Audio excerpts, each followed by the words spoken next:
Welcome to the deep dive. Today, we're really getting into the thick of it, the start of the global football season. Absolutely. It's that time of year again. Yeah, we're looking at the European leagues just kicking off some, well, pretty huge transfers, changing the landscape. And of course, the buzz around the 2026 World Cup is definitely growing. The plan today is really to, cut through all the noise, pull out the key stuff from our sources, and give you the shortcuts to understanding what's actually important right now in football. Exactly. And for that, we've been digging into recent previews, rundowns from sources like Black Mambas of Football and football's global kickoff.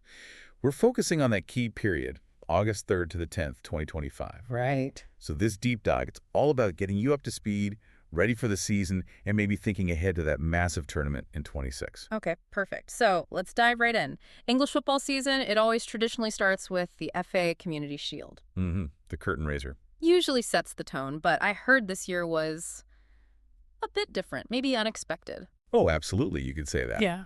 We got probably the first major shock of the season. Oh, straight away. really? Who? Crystal Palace. They beat Liverpool, last season's FA Cup winners, remember, on penalties. It was a dramatic 2-2 draw first. Wow, Palace beating Liverpool. Yeah. And look, for Palace, this is huge. It's their first piece of silverware in decades. Decades. Think about the confidence that gives them. Incredible. And for Liverpool, bit of a shaky start. Well, it certainly raises some early questions, doesn't it? Maybe about, their defense. Yeah. Perhaps just their overall readiness, especially against a team that was clearly fired up. It's a fascinating way to begin. Definitely sets a narrative. But that shock result wasn't the only big news, right? The transfer market's been busy. Oh, yeah. Things really heated up, especially in the Premier League. Okay, so give us the headlines. What were the standout moves? Well, the big one, I think, is Manchester United finally getting their striker. They officially announced Benjamin Šeško. Šeško, right. The Slovenian international from Leipzig. That's the one. He's 22. And this is a really significant signing for United. He's not just, powerful and athletic. He's that classic number 9. What they've been missing, maybe? Arguably, yeah. Yeah. He offers a proper aerial threat, makes those smart runs in behind. United haven't really had that consistently. He could be the guy, the focal point that makes their attack click. Interesting. Okay, so United strengthened up front. But Liverpool, they lost a big-name attacker, didn't they? They did. Darwin Núñez. He's completed his move to Saudi Arabia. Al Hilal, the champions over there. Exactly. Signed a 3-year contract. Now, obviously, this is a massive financial return for Liverpool, no doubt about that. Sure, the money must be huge. But it's more than that.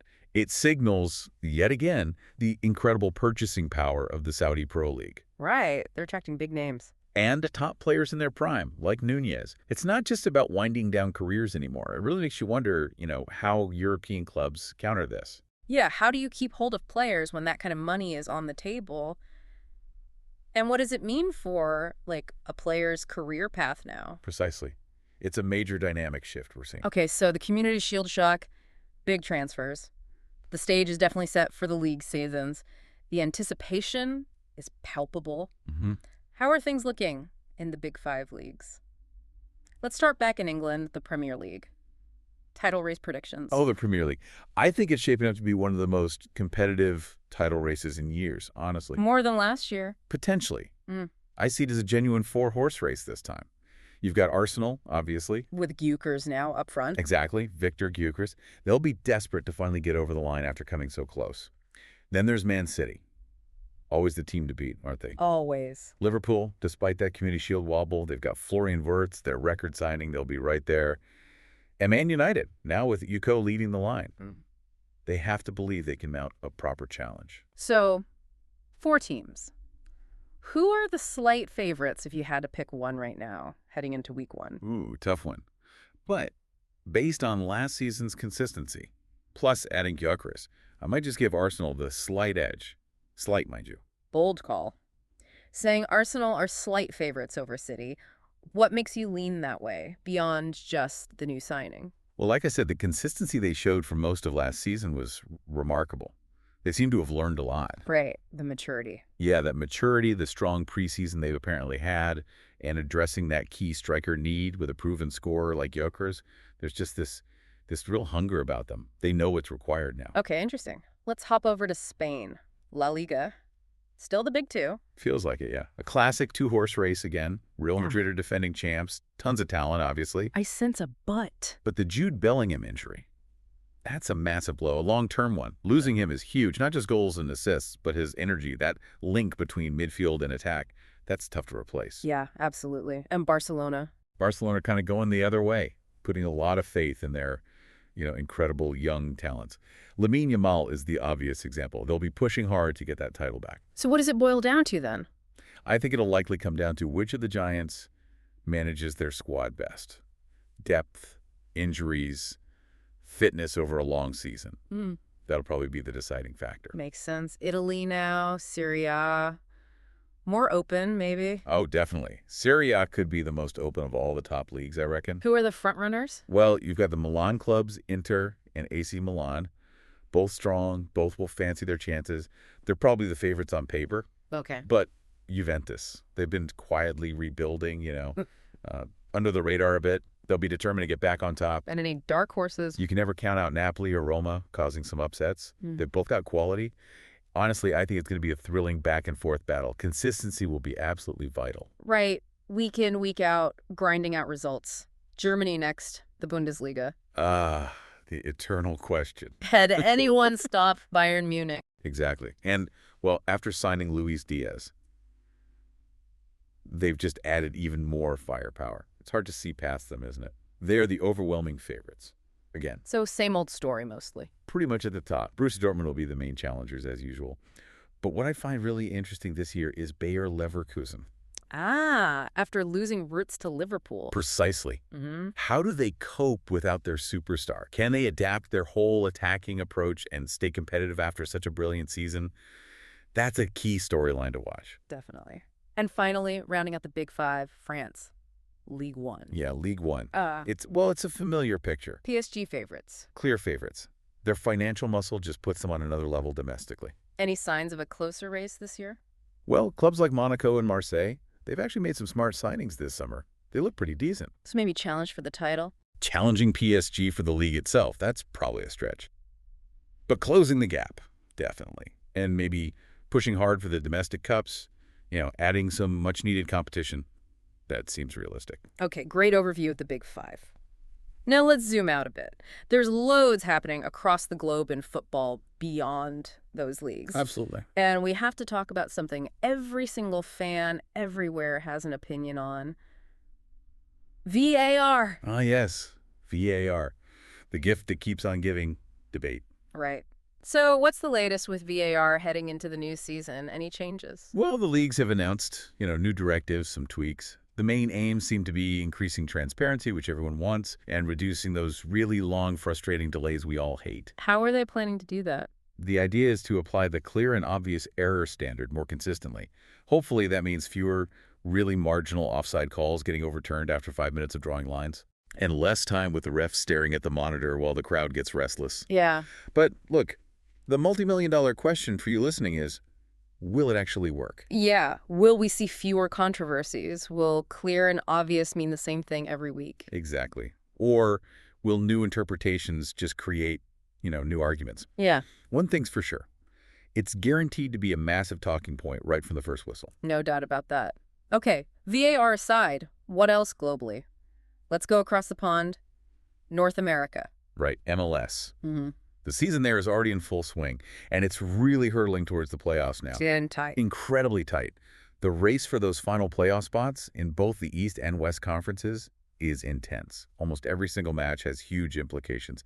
Getting a home playoff game is crucial in MLS. Because of the travel and home support. Yeah, exactly. It can often be the deciding factor. So, yeah, it's really high-stakes football every weekend over there right now. Okay. South America, Brazil-a-rone, always exciting. Intense as ever. Just this past weekend, there's a really fiery draw between Flamengo and Palmeiras. Big rivals. And that helps someone else. It did. It let third-place Cruzeiro close the gap. Right now, there's less than a point separating the top three teams. Wow. That's close. It really is one of the most unpredictable and exciting leagues anywhere in the world. Fantastic technical quality, passionate fans, always worth watching. Definitely. How about Asia? Well, in Asia, there's a real buzz building for the upcoming AFC Champions League. The group stage draw just happened. Big matchups. Oh, yeah. You've got giants like Al Hilal from Saudi Arabia draw out against top teams from Japan's J-League and South Korea's K-League. It's arguably the biggest club competition in Asia. And a real clash of styles, usually. Always. Makes for really compelling viewing. And Africa. Continental competition starting there, too. Yep. The journey's begun there as well. The preliminary rounds of the CCAF Champions League kicked off this week. So teams from all over the continent. Champions from right across Africa. You got massive historic clubs involved, like Al Ahly from Egypt, Esperance de Tunis. They're starting that long campaign now to be crowned Kings of Africa. Well, huge prestige attached to that title. Absolutely. Okay, let's unpack this final piece then. All this amazing football, all these leagues kicking off. But there's this huge event looming, isn't there? The big one. The 2026 FIFA World Cup. Right here in Canada, the U.S., and Mexico. Excitement's building, sure, but I'm also hearing a lot of, well, confusion.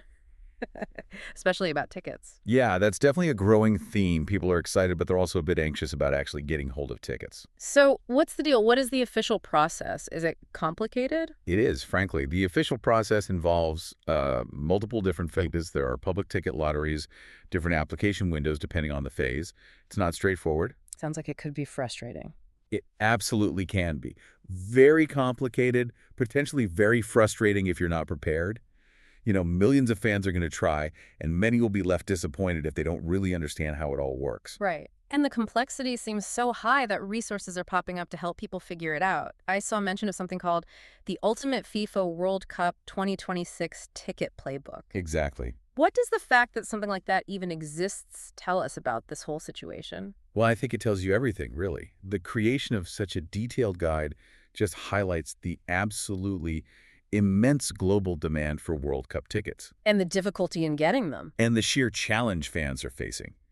It basically confirms that you need more than just luck. You need to understand every single phase, how the ballot system actually functions, and, importantly, have strategies to try and maximize your chances. So it's about giving yourself the best possible shot? Precisely.